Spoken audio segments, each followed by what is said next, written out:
Hoje o programa Diálogo Sem Fronteira tem a satisfação de receber a professora Silvia Figueroa. Seja bem-vinda, professora. Obrigada, Paulo. Obrigada pelo convite. É uma satisfação estar aqui com vocês. A professora Silvia Figueroa, ela tem uma formação bastante sui generis.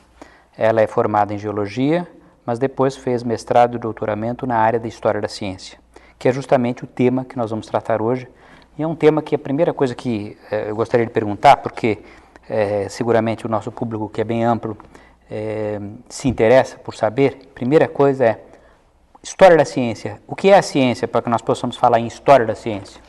Pois é, a ciência tem muitas definições e é bastante complexo, né, para simplificar num programa curto.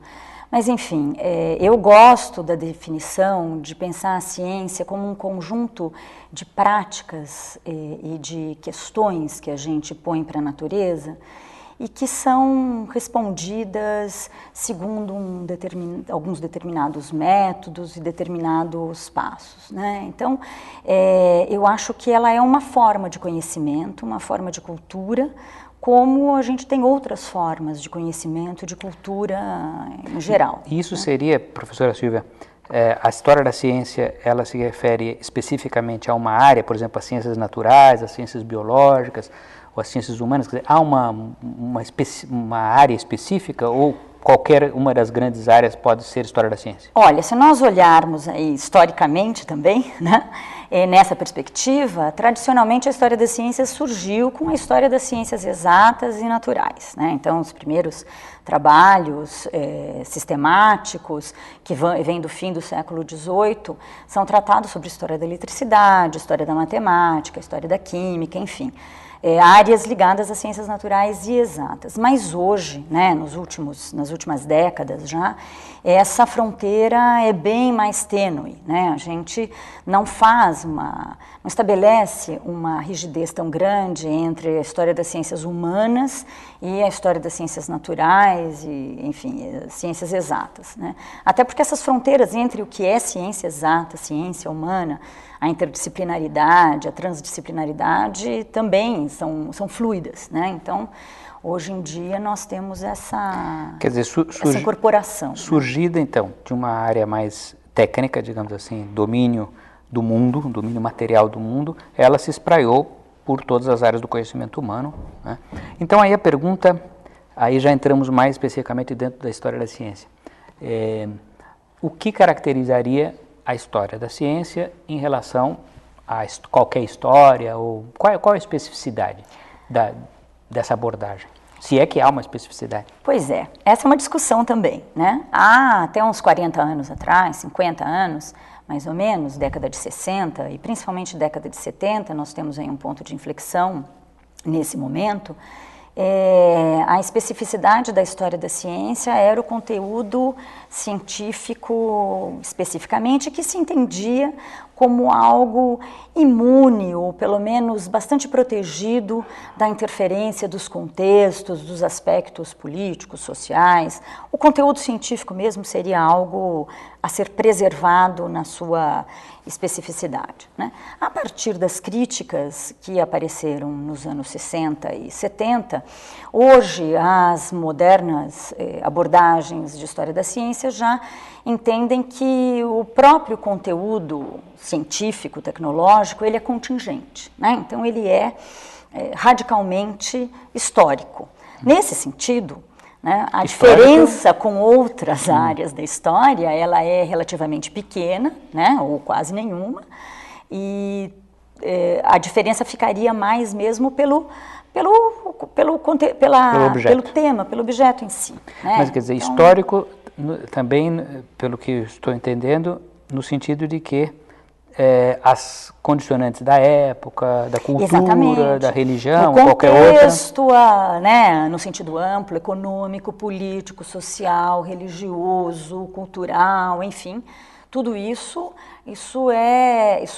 conforma, não num sentido determinista, né, mas no sentido mesmo de diálogo, quer dizer, qualquer conteúdo é produto do seu tempo e do seu espaço, né? Então, a história da ciência e da tecnologia hoje tem procurado enxergar dessa maneira o seu objeto. Muito radicado, então, na sociedade e na cultura.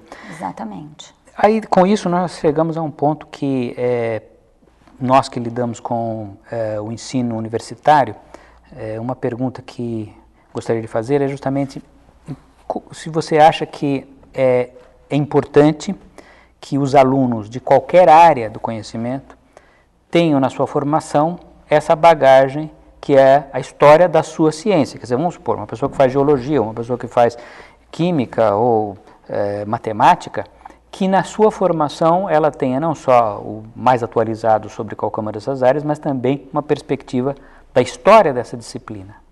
Bom, eu defendo isso de maneira radical, né, absoluta. Eu acho que é essencial para qualquer pesquisador conhecer a história da sua disciplina.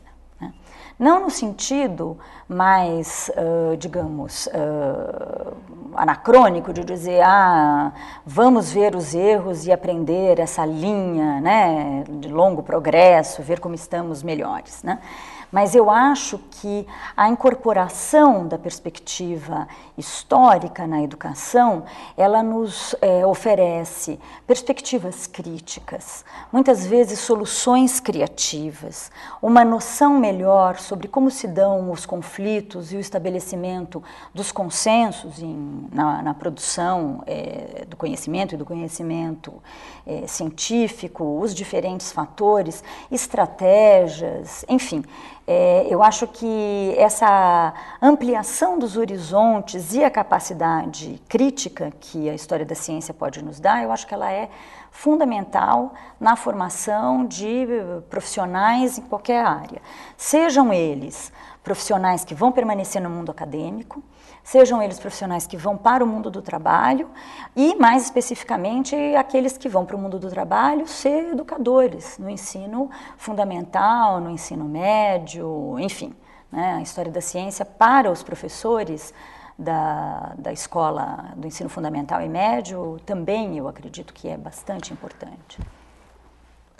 Então, quer dizer, do seu ponto de vista, isso é muito importante na formação para dar esse contexto social, político e autocrítico do professor ou do estudioso. Então, a pergunta seguinte é um pouco, talvez eu diria mais difícil, é uma coisa que me tem muita curiosidade, imagino que o nosso público também, que é a seguinte, em que medida isso está sendo feito no mundo, no Brasil, nas nossas universidades, quer dizer, em que medida os nossos cursos formam profissionais que têm esse pano de fundo, tem essa formação? Bom, essa é uma ótima questão, né? Se a gente olhar numa perspectiva também aí de algum tempo, né?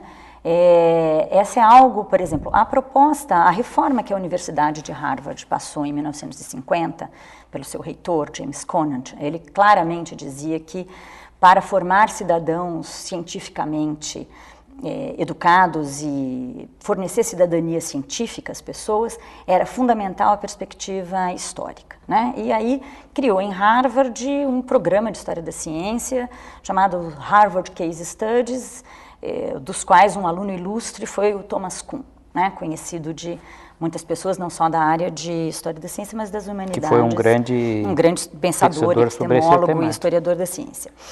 A partir de então, essa problemática de história da ciência nos currícula, ela tem crescido, né? No Brasil é ainda tímido, mas comparativamente com o que já ocorreu no passado, hoje nós estamos numa situação bem mais confortável, digamos. Ainda há muito a se caminhar. Então, por exemplo, o programa de pós-graduação do qual eu faço parte há mais tempo, no Instituto de Geociências, que é o programa de Ensino e História de Ciências da Terra. Desde 1997, nós temos uma disciplina que é de História das Ciências e Ensino, para justamente discutir todas essas perspectivas no ensino. Recentemente foi criado um novo programa, multi-unidades, que envolve a Faculdade de Educação, o Instituto de Química, o Instituto de Geociências, o Instituto de Física, Gleb Vatagin, o Instituto de Biologia, a Faculdade de Tecnologia, a Faculdade de Ciências Aplicadas de Limeira, enfim, né, espero não estar me esquecendo, são 7 unidades, né? E, nesse semestre, inclusive, eu ministro uma disciplina que é a História das Ciências e Ensino, né, num programa de ensino de ciências. Essa área ela está contemplada nos comitês e em alguns programas de ensino de ciências no comitê da CAPES de ensino de ciências. Então, há colegas na Bahia, em Santa Catarina, aqui em São Paulo, no Rio de Janeiro, que têm trabalhado com isso, né? Então, está chegando, né? No plano internacional, nós temos revistas já, vários periódicos que são periódicos que contemplam uma enorme quantidade de artigos científicos que conectam ou relatam experiências ou fazem reflexões teóricas sobre as relações e as possibilidades entre a história das ciências, da tecnologia e o ensino. Então, porque, assim, o que se percebe nas diversas ciências é que há uma crescente preocupação com a história da própria disciplina. Quer dizer, como você disse, revistas, livros e publicações até eventuais que tratam do caráter histórico de uma disciplina como arqueologia ou geografia. No entanto, essa preocupação que eu acho que ela é quase que de todas as disciplinas, pelo menos as que eu conheço, no entanto, eu acho, para saber a sua opinião, porque de que na formação do graduando, da pessoa que vai ser porque você falou num curso de pós-graduação, que é muito bom, mas já é uma especialização. Na graduação, eu acho que talvez falte ainda muito, no geral, essa percepção de que o futuro profissional tem que ter esse contato. Então, Pedro, quando eu disse da pós-graduação, é porque justamente esses nossos alunos de pós, de mestrado e doutorado, são professores, na sua maioria, ou se tornarão professores, né? Então, é uma maneira de você já trabalhar com o próprio professor para que ele leve isso para a sala de aula, né? Mas aqui na Unicamp, alguns cursos, por exemplo, eu lembro que as engenharias, já faz tempo, elas têm uma disciplina que o próprio Instituto de Geociências oferece, que é Ciência, Tecnologia e Sociedade, né? Que não traz uma abordagem exclusivamente histórica, mas a histórica é uma delas, faz parte, né? Mas justamente para completar um pouco essa formação. No IG, na graduação, eu ministro uma disciplina que é de História das Ciências Naturais e também recebo alunos de outras áreas da Unicamp como alunos fazendo como eletiva ou extracurricular. Eu acho que ainda existe, do ponto de vista... quer dizer, essa questão esbarra num problema um pouco mais amplo, que é o seguinte: nós temos, em geral, cargas horárias de cursos, né? Os currículos são pesadas, né? Sempre há muita preocupação em muitas áreas com o mercado de trabalho ou com o perfil que se espera do egresso. E aí há muitos colegas que falam, bom, mas uma disciplina de história, isso vai usar uma carga horária que talvez a gente pudesse usar, né? Ainda mais falta, diretamente na disciplina. Ainda falta, eu acho, uma compreensão mais ampla do potencial e do interesse e da importância que a história da ciência pode ter para a formação. Pessoalmente, se você me permite só mais acrescentar alguma coisa, talvez a saída mesmo, que no limite eu acho que deveria ser a melhor, não é nem ter uma disciplina. Eu acho que todas as disciplinas deveriam incorporar uma abordagem, uma perspectiva histórica, né, do seu conteúdo. Isso traria, eu acho que, muitos benefícios e não teríamos aí uma disputa de espaço. Mas acho que é um trabalho a se construir ainda, né? Essa sua percepção. Observação, que me parece muito pertinente, de que cada disciplina tivesse a preocupação com historicizar-se, acho que é excelente, e já vai na direção do que eu ia te perguntar, que é o seguinte, que é o fato de que a história da ciência, ela está numa interface, porque também, aí a pergunta que eu faço para você é, o estudioso de uma área, ele não necessariamente é um historiador, por exemplo, um engenheiro, mas por outro lado também um historiador, para fazer uma história da engenharia sem dominar a parte da engenharia é difícil. Então, queria que você falasse um pouco sobre essa questão da necessidade da pessoa ter um pé muito forte numa área e ao mesmo tempo ter uma capacidade ou uma formação mínima na área de história. Eu acho que esse é o desafio, se você me permite generalizar, de todas as nossas áreas interdisciplinares e de interfaces, né? Que é justamente isso. A gente tem o desafio de conhecer melhor a outra área também. Então, no caso da história da ciência, nós temos um perfil tanto de cientistas, né? Pessoas formadas nas áreas de ciências, que vão para a história, e aí elas têm a necessidade de buscar a formação em história. Esse foi particularmente o meu percurso, né, como você mencionou.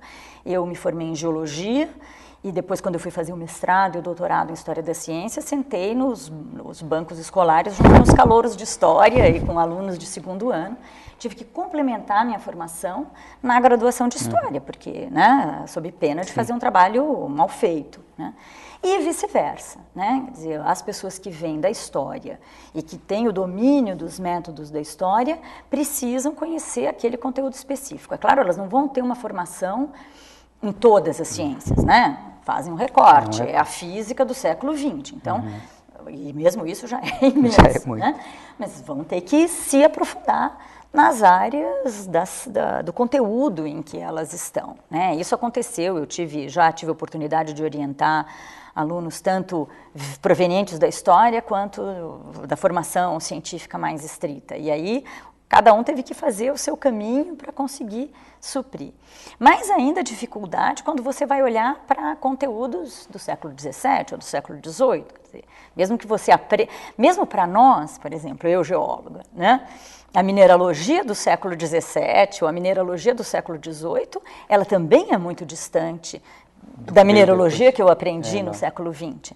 Então, para nós também, né, há um aprendizado, né, e necessidade de mergulhar no conteúdo que causa sempre bastante estranhamento, né? Então, professora, são os desafios. Nós ficamos encantados aqui porque eu acho que todos que lidamos com educação, você nos deu uma aula de como realmente é importante a formação, de uma autocrítica, né, de cada disciplina. Então, eu queria agradecer muitíssimo, professora Silvia, por ter estado conosco no nosso programa. Eu que agradeço, é uma oportunidade rara de não falar apenas para os pares, né, mas falar para todo o resto que estiver nos ouvindo e que, enfim, pode receber aí esse pequeno recado. Obrigado. E eu convido a todos, então, ao próximo programa Diálogo Sem Fronteira.